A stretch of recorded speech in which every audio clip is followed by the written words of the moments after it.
Jadi awal-awal siaran Selamat Pagi Malaysia tadi saya ada sebut mengenai satu inisiatif yang telah pun dilancarkan oleh pihak kerajaan, yang telah pun diumumkan oleh Amat Berhormat Perdana Menteri, iaitu satu inisiatif yang bernama I Miliki. I Miliki ini adalah satu inisiatif yang mana untuk menggalakkan satu keluarga memiliki satu rumah dengan pemberian inisiatif yang berbentuk diskaun duty yang berbentuk diskaun kepada duty stamp duty, iaitu kalau rumah itu bernilai RM500,000 ke bawah, diskaunnya 100%. Kalau rumah itu bernilai RM500,000 sehingga RM1 juta, diskaunnya 50%. Jadi untuk kita bincangkan dan panjangkan mengenai perkara ini, saya bersama dengan Datuk N. Jaya Selan, Ketua Pengarah Jabatan Perumahan Negara, Kementerian Perumahan dan juga Kerajaan Tempatan. Selamat datang ke Selamat Pagi Malaysia, Datuk Jaya. Selamat pagi. Baiklah, itu saya dah terangkan secara sedikit. Okey. Program I Miliki. Datuk mungkin lebih expert lagi. Program itu mungkin panjangkan lagi, Datuk. Silakan, Datuk. Okey, program I Miliki diumumkan oleh PM pada masa Jom Carnival baru-baru ni di Mid Valley, iaitu minggu lepas baru, hari Jumaat 15 hingga 17 Julai ini. So dalam pengumuman tu, PM telah mengalungkan program I Miliki. I Miliki ni adalah satu program untuk memberikan cushion lah, kita nak bagi kelonggaran ataupun untuk pembeli-pembeli ni dia tidak keluar wang tambahan. So dia ada dua situasi dekat sini. Semasa dia sign perjanjian jual beli itu, dia ambil loan dengan bank ataupun mana-mana institusi perbankan, dia perlu bayar stamp duty 1% atau ikut nilai harga rumah. Jadi yang itu kalau harga rumah dia bawah RM500,000, so dia tak perlu bayar. Jadi contohnya kalau harga tu RM500,000, nilai dia 1%. So RM2,500 tu kerajaan akan tanggung. So bila di hujungnya pula, bila rumah dah siap, mereka perlu bayar MOT, Memorandum of Transfer, untuk memindah hak milik tu daripada pemaju kepada pembeli. So di situ pun dia orang perlu tanggung. Kalau contoh harga RM500,000, dia nilai dia hampir dekat RM9,000. So ini merupakan kos-kos yang perlu ditanggung oleh pembeli. Jadi kerajaan prihatin, maka kita dan akan mengalami kerugian kerajaan jugalah, kerana bila kita tak tuntut stamp duty ataupun cukai ini, maka ia merupakan kerugian dalam pendapatan kepada kerajaan. Tetapi untuk demi kebaikan dan kesenangan dan kemudahan rakyat, maka kerajaan tanggung kos-kos ni. So yang tu dekat RM9,000. Jadi kalau beli satu rumah, lebih kurang RM11,500 untuk satu rumah akan ditanggung oleh kerajaan, kos-kos tu.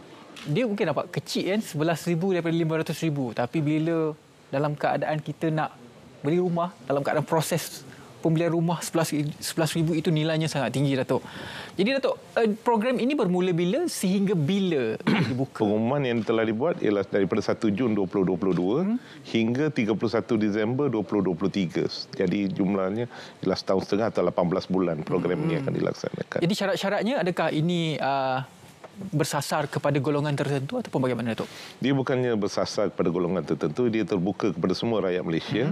Kita tetapkan dia nilai mengikut harga rumah, iaitu RM500,000 ke bawah, tadi 100%. Daripada RM500,000 RM1 ke RM1 juta, 50%. Jadi dia memang terbuka kepada keseluruhan rakyat lah. Kita tak pernah meminggirkan atau berfokus pada sesiapa. Ini memberikan peluang kepada rakyat untuk memilihnya mengikut kemampuan mereka. Jika rakyat itu ataupun seseorang itu sudah pun memiliki rumah pertamanya atau keduanya, nak beli rumah menggunakan inisiatif I Miliki ini untuk rumah kedua ataupun rumah ketiga, boleh tak, Datuk? Tak boleh. Yang ni hanya kita fokus kepada pembeli pertama. Pasal tadi satu keluarga satu rumah kan. So kalau dah ada rumah, bagilah peluang dekat orang lain pula. Ini konsep yang kita amalkan sekarang ni untuk memberi peluang kepada rakyat Malaysia yang tidak memiliki rumah ataupun keluarga-keluarga yang telah berkeluarga, mereka yang mendirikan rumah tangga dan nak memiliki rumah, nak keluar dan berdikari. Inilah peluang-peluangnya lah. Maksud ada kawasan-kawasan tertentu, sebab apa? Kita faham projek perumahan ini ada yang memang dibangunkan berbentuk kawasan elit. memang semua ada townhouse dalam satu kawasan itu. Adakah rumah-rumah begitu juga boleh menggunakan inisiatif I Miliki ini untuk kalau kita nak beli? Inisiatif ni boleh dimiliki di mana-mana pun. Sama dia kita klasifikasi kerajaan tak pernah klasifikasikan mana-mana kawasan itu sebagai elite ataupun kita memberikan sama rata, hak sama rata dan peluang sama rata. Jadi pandangan rakyat yang menetapkan dia elit itu kerana kemampuan mereka untuk memiliki itu yang mereka cakap. Bila dia tak mampu, ni kawasan elit. Kalau ni dia mampu, dia jadi ni kawasan aku. So atas mata sendirilah. Ya. Jadi dalam ni kita tak menetapkan berdasarkan kawasan, tapi kita meletakkan berdasarkan pada harga rumah tu. So harga yang kita tetapkan sekarang ni, yang kita lihat yang rakyat mampu miliki lah 500,000. 500,000 dan ke bawah. Dan ini merupakan yang mana dengan pendapatan dalam lingkungan 10,000 boleh memiliki rumah itu. Itu yang sebab kita bagi 100%, bukan 100,000, 100% subsidi kepada stamp duty ni. Kalau rumah yang ingin dibeli itu rumah yang berada di bawah projek, contohnya saya beri contoh perumahan untuk generasi kedua Felda, dalam berbentuk projek perumahan begitu, boleh tak menggunakan? Boleh. Kalau dia memerlukan pinjaman perbankan dan dia dibenarkan. Pasal kita mengambil kira juga untuk kumpulan generasi kedua di Felda, Felkra dan sebagainya, Risda. Dia ada beberapa program yang memang dilancar untuk perumahan generasi di mana ada dekat Kejora pun, di mana generasi kedua ni diambil kira. So ini merupakan peluang yang baik untuk mereka. Pasal setiap duit yang dapat kita jimatkan ni kita boleh gunakan untuk menghiasi rumah tu ataupun membuat sesuatu yang diperlukan masa nak masuk rumah. Macam contoh kalau 9,000 tu saya jimat, boleh pasang grill, boleh beli barang-barang yang diperlukan dekat rumah, alat dapur dan sebagainya. So ini mengurangkan beban kepada orang yang nak pindah masuk. Beli rumah bukan satu isu, tapi selepas tu yang bermulanya bendanya. Perjalanannya bermula selepas memiliki rumah tu. Kerana perlu membayar maintenance, perlu membayar kos pembayaran bulanan untuk loan yang telah diambil, pinjaman yang telah diambil. So ini merupakan kos-kos yang perlu kita lihat. Jadi ini akan meringankan beban kepada pembeli itu. Secara spesifiknya, siapa golongan sasar yang betul-betul diharapkan untuk memohon program ini? Okey, kita harapkan B40 Tier 4 yang tu top dan juga M40 merupakan sasaran. Itu yang tadi kita cakap. Kalau 500,000 ni gaji pendapatan di antara golongan yang berdapatan 4,000 ke 10,000 merupakan adalah golongan yang mempunyai peluang yang terbaik. Gaji yang bawah 3,000, 2,000 ke 3,000 bergantung kepada kemampuan penjimatan yang mereka ada dalam pendapatan bulanan mereka. Itu akan memberi peluang mereka untuk membeli rumah di antara harga 250 hingga 300,000. So ada segmen-segmen. Setiap rakyat mempunyai peluang untuk memiliki rumah mengikut segmen-segmen tertentu yang telah ditetapkan oleh kerajaan negeri dan kerajaan persekutuan. Tidak untuk rumah subsil, rumah second hand. Rumah subsil buat masa ini ada programnya dan dibenarkan juga. Tetapi pemiliknya mesti pemilik pertama juga. Kena pemilik pertama juga. Tidak kisah di mana dalam lokasinya. Ya, betul. Boleh. Jadi kalau anda berminat boleh memiliki. Macam mana nak dapatkan dan juga nak memohon program ini?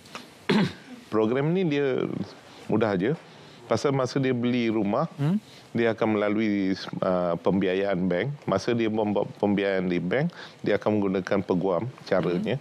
Masa buat peguam cara akan mengisi borangnya. So urusan ini akan dilaksanakan di antara pihak bank dengan peguam cara. Kaki tangan kerajaan, LPPSA juga boleh LPPSA pun selalunya kita akan gunakan peguam cara juga untuk menguruskan benda ni. So kita akan isi borang dan masa kita buat pembayaran stamp duty di Lembaga Hasil Dalam Negeri, maka pengecualian ini akan dicop di situlah. Terbuka kepada semua, tidak kisahlah kaki tangan kerajaan ataupun siapa sahaja. Conventional bank juga LPPSA. Yes, betul. Okey, itu dia. Bagaimana kita berkongsi kepada anda semua mengenai satu program iaitu I Miliki ke arah hasrat satu keluarga satu rumah. Kata-kata akhir daripada Datuk untuk penonton Selamat Pagi Malaysia pada hari ini, saya Datuk. Yang ni program ini ada juga satu benda yang perlu kita lihat. Dia akan memberi bantuan pada pemilikan strata. Pasal kalau sekarang ni kita dapati banyak orang tak nak memiliki strata, maka tak wujud GMB dan MC. dengan harapan dengan pengecualian yang ada ni, maka mereka akan memiliki hak milik itu dan mewujudkan JMB, Joint Management Body dengan MC untuk menguruskan bangunan-bangunan mereka sendiri dan mempunyai semangat kekitaan terhadap bangunan itu sendiri. Dan kita berharap program pertama yang kita pernah buat benda ni lah 2019. So tahun depan 2023 kita banyak rumah-rumah yang akan siap di mana MOT akan mula dilaksanakan. Maka kita harap banyak orang akan cuba memindah hak milik mereka kepada diri sendiri dan mengambil tanggungjawab untuk menguruskan bangunan-bangunan itu. Itu harapan kami. Dan sebenarnya adalah kita untuk ubah kualiti hidup masyarakat kita. Kerana hidup di rumah sendiri ini feel dia lain, Datuk. Terima kasih banyak-banyak Datuk N. Jaya Selan, Ketua Pengarah Jabatan Perumahan Negara, Kementerian Perumahan dan juga Kerajaan Tempatan. Terima kasih banyak-banyak Datuk.